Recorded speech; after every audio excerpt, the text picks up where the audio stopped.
Sejumlah nama yang masuk bursa bakal cawapres Ganjar Pranowo disebut-sebut sudah bertemu Ketua Umum PDI Perjuangan Megawati Soekarno Putri. Menko Polhukam Mahfud MD mengaku sering bertemu Mega, termasuk pertemuan terakhir belum lama ini. Kata Mahfud, pertemuan tidak membahas pilpres, meski juga membahas soal politik. Saya sering ketemu Bu Megawati. Sejak zaman BPIP saya bersama Bu Megawati hampir setiap saat ya. Baru-baru dalam waktu belum lama ini juga bertemu gitu, ada agak lama. Tetapi kita ndak bicara soal pilpres lah, karena saya tahu itu bukan domain saya untuk bicara. Ketemu dengan Bu Mega dalam rangka apa? Ya banyak masalah politik, masalah ideologi, masalah konstitusi. Yang terakhir saya bertemu masalah MAHID, ya mahasiswa ikatan dinas yang dulu. Mantan Gubernur Jawa Barat sekaligus Wakil Ketua Umum Partai Golkar Ridwan Kamil yang juga masuk bursa bakal cawapres Ganjar juga mengaku bertemu Megawati pekan lalu. Kang Emil menyebut salah satu yang dibahas dengan Mega adalah pembangunan Monumen Bung Karno. Dengan Bu Mega itu salah satunya kan kita lagi membangun monumen Bung Karno, di mana saya ikut mensupervisi dan melaporkan bahwa sudah 70% monumennya di Jogja, tinggal nanti di Bandung seperti apa. Jadi komunikasi iya, tapi tidak melulu tentang perpolitikan. Pengamat politik Yunarto Wijaya menilai munculnya sejumlah nama kandidat bakal cawapres Ganjar yang disebut-sebut telah menemui Megawati merupakan bagian dari upaya tes ombak. Upaya ini diperlukan untuk mengukur dampak elektoral kandidat cawapres bagi perolehan suara Ganjar Pranowo. Belum bisa disebut sebagai sebuah simbol bahwa Kang Emil adalah yang terkuat. Saya melihat nama-nama yang saya sebutkan tadi masih sangat mungkin untuk kemudian memiliki peluang, karena gini loh, pertarungan ketat ini kan sekarang malah dalam survei terjadi antara Prabowo dengan Mas Ganjar. Upaya testing the water ini kan juga sebenarnya upaya mengulur waktu sambil mengintip lawan ini akan kemudian mengambil cawapres siapa. Karena pilihan terhadap cawapres kandidatnya sendiri itu akan ditentukan paling efektif atau tidak itu nama siapa, itu dengan mengintip terlebih dahulu lawan itu juga akan dalam hal ini Pak Prabowo akan mengambil siapa yang menjadi cawapres. Sejumlah nama beririsan masuk bursa bakal cawapres Ganjar dan Prabowo. Koalisi partai pendukung kedua bakal capres bakal berhitung ketat dalam menentukan bacawa pres ditimbang dari sejumlah faktor. Tim Liputan, Kompas TV. Sejumlah nama yang potensial di bursa cawapres Ganjar Pranowo telah bertemu dengan Ketua Umum PDI Perjuangan Megawati Soekarno Putri. Apakah partai koalisi pendukung Ganjar segera mengumumkan nama definitif cawapres Ganjar atau masih akan menunggu siapa cawapres Prabowo Subianto? Sudah ada bersama kami Ketua DPP PDI Perjuangan Nusirwan Suyono dan juga pengamat politik Adi Prayitno. Selamat sore Pak Irwan, Mas Adi. Selamat sore Mas. Assalamualaikum. Baik, Waalaikumsalam. Pak Irwan, kami ingin dong bocorannya. Jadi foto kemarin nih Pak Ganjar yang posting sama Prof Mahfud, itu usai bertemu Bu Mega atau di lokasi yang berbeda sih informasinya Pak Irwan? Ya tentu lokasinya tidak sama lah ya. Kalau bersama dengan Ibu masa ya tempatnya sama dengan Mas Ganjar? Ya tidak. Jadi waktunya pun tentu juga berbeda begitu. Waktunya berbeda. Tadi Prof Mahfud bilang katanya belum lama ketemu juga dengan Bu Mega. Ini lebih dulu mana, ketemu dengan Ridwan Kamil atau Pak Mahfud, Pak Irwan? Ya itu tentu kalau kedua nama tersebut tentu kalau pembahasannya berkaitan dengan kedua nama tersebut itu semua pihak apalagi bagi Ibu Ketua Umum, Ibu Megawati, sudah mengamati atau sudah memiliki catatan itu untuk keduanya sudah cukup panjang. Seperti tadi yang disampaikan oleh Pak Mahfud, sudah bersama dengan Ibu cukup lama dan cukup intens di BPIP dan juga di berkaitan dengan tugas-tugas yang lain dan itu sudah bisa terbaca cukup lama. Demikian pula dengan calon-calon yang lain. Kalau dengan Sandi udah ketemu juga Bu Mega? Saya tidak begitu jelas berkaitan dengan Pak Sandi, momen kapan dan sebagainya pada situasi seperti apa. Tapi tentunya seperti yang tadi saya sampaikan, eh, rekam jejak dan kemudian juga dengan latar belakang masing-masing ini semua tentunya sudah dimiliki dengan cukup banyak pemahaman dari masing-masing calon tersebut, dan ini kan semuanya baik-baik ya. Jadi ini adalah tokoh-tokoh yang memang sudah beredar, dan ini tidak ada yang diragukan dari sisi perjalanannya selama ini. Tinggal tentu bahwa itu mungkin pertemuan-pertemuan itu akan salah satunya adalah untuk mengkonfirmasi beberapa hal berkaitan dengan pandangan, berkaitan dengan hal-hal yang substansi yang lain yang mungkin membutuhkan konfirmasi pada konfirmasi ya Pak Irwan ya. Ini menarik sih kata kunci konfirmasi yang Anda sampaikan Pak Irwan. Kalau Anda seperti apa Mas Adi membacanya? Ada pertemuan diaku sering bertemu sebelumnya Prof Mahfud, Ridwan Kamil sepekan yang lalu juga bertemu dengan Megawati. Apa yang Anda baca? Tapi bantah nih kalau bicara soal Pilpres katanya. Ya, saya kira dua hal ya. Kalau bicara tentang soal siapa cawapres yang dikaitkan dengan Ganjar Pranowo, pastinya tidak terlepas dari dua hal tadi. Pertama, ini semacam beauty contest ya, bahwa nama-nama yang potensial bisa berdampingan dengan Ganjar adalah mereka yang harus dipastikan fix dan firms memiliki tarikan nafas dan politik yang sama dengan PDIP. Apapun judulnya, PDIP ini kan adalah partai yang cukup ideologis, di mana siapapun yang menjadi bagian di dalamnya haruslah mereka yang tegak lurus pada NKRI, Pancasila, punya common platform yang sama, dan tentu saja berwawasan kebangsaan yang cukup inklusif dan toleran.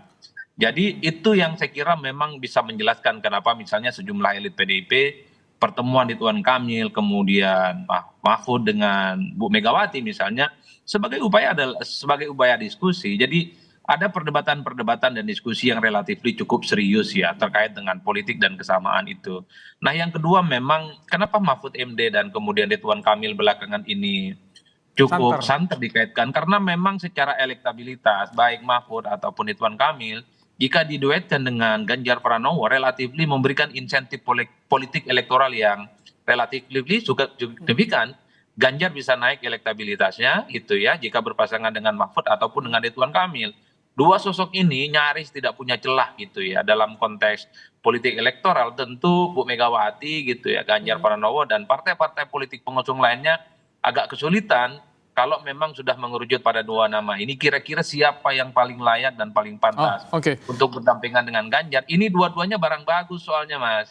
Tinggal dicari siapa yang sebenarnya paling memungkinkan ya secara ideologi, secara pemikiran dan secara elektabilitas itu bisa mengunci kemenangan di 2024 nanti. Baik, Pak Irwan, kalau dari sosok yang saat ini santer, memang yang paling banyak dibicarakan di internal PDIP lah, misalkan soal Ridwan Kamil, Pak Mahfud dan juga Sandi sebagai sosok pendamping Ganjar potensial nih Pak Irwan.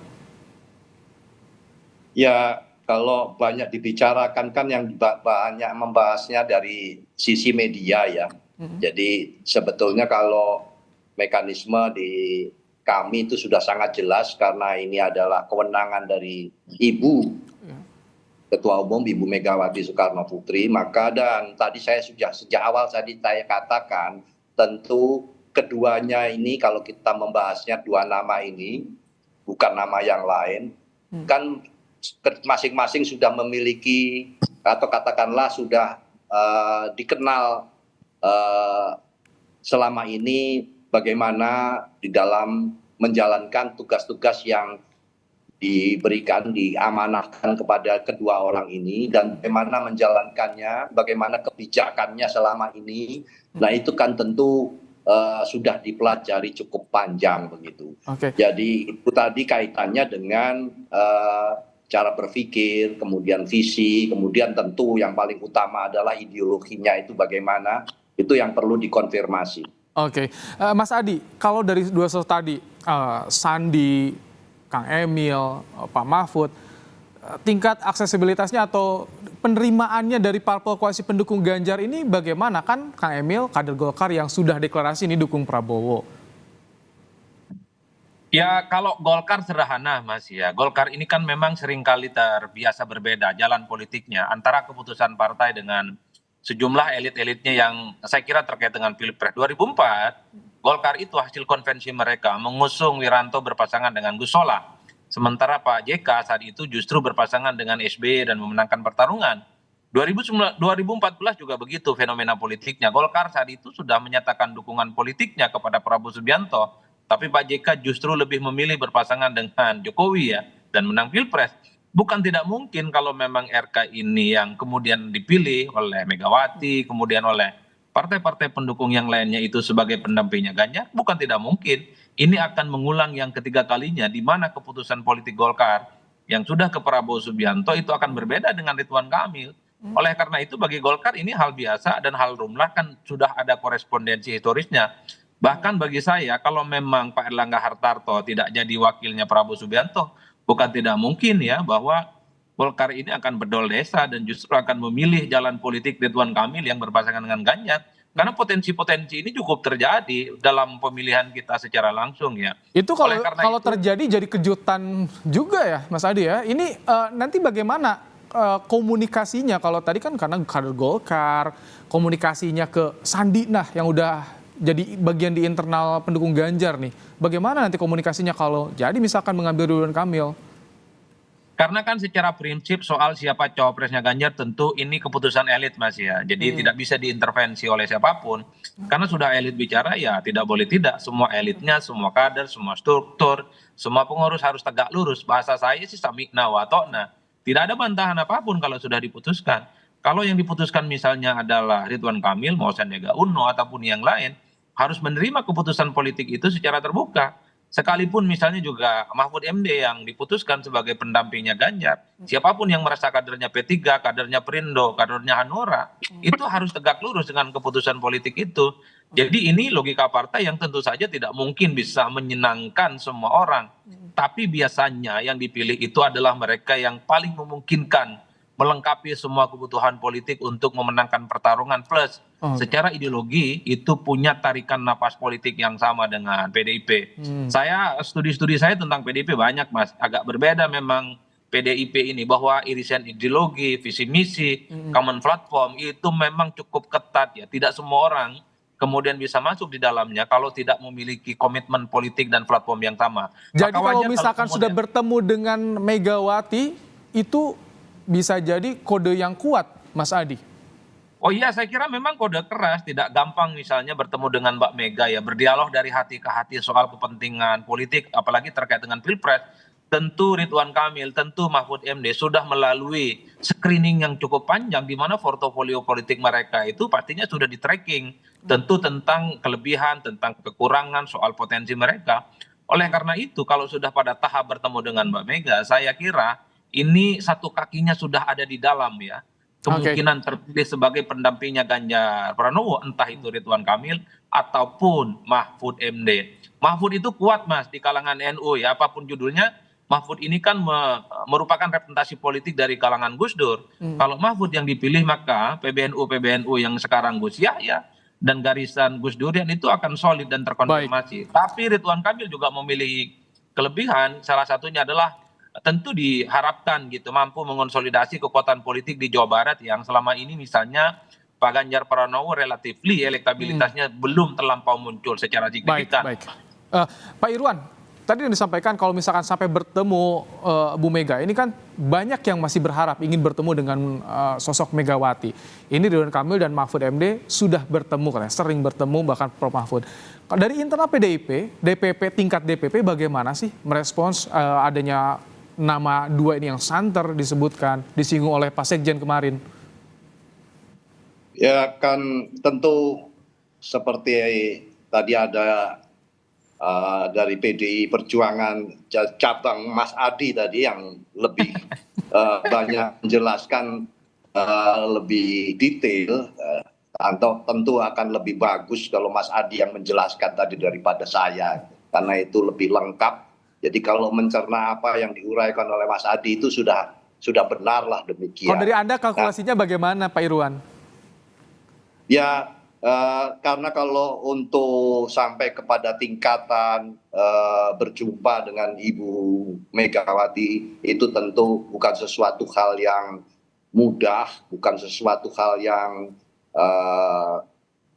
melewati berbagai tinjauan, berbagai pengamatan sampai kepada perlunya sebuah pertemuan. Maka tentu ya kita tunggu saja apakah nanti atas kesimpulan-kesimpulan tersebut apa yang sudah dicatat, yang direkam, yang dievaluasi selama ini nanti hasilnya seperti apa. Hanya saja perlu menjadi catatan pula bahwa itu semua berdasarkan kepada apa yang selama ini muncul, selama ini ada di dalam peredaran. Dan bagi ke depan untuk pimpinan nasional, presiden dan wakil presiden tentu kita tidak hanya melihatnya hanya sekedar kulitnya saja ya. Banyak yang beredar nama dan sebagainya. Tentu juga tidak menjadi hal yang salah apabila ada kemungkinan untuk melihat faktor yang lain berkaitan dengan tuntutan politik ke depan, tuntutan kebutuhan bangsa ke depan. Benang merahnya kita sudah tangkap, Pak Irwan. Artinya memang ada dinamika juga ya di internal Pak Irwan, tapi tetap keputusan di Ketua Umum itu yang juga ditunggu oleh publik. Terima kasih Ketua DPP PDIP Nusirwan Sujono, juga Mas Adi Prayitno, pengamat politik dari Parameter Politik Indonesia. Terima kasih telah meluangkan waktu dalam program Kompas Petang sore hari ini.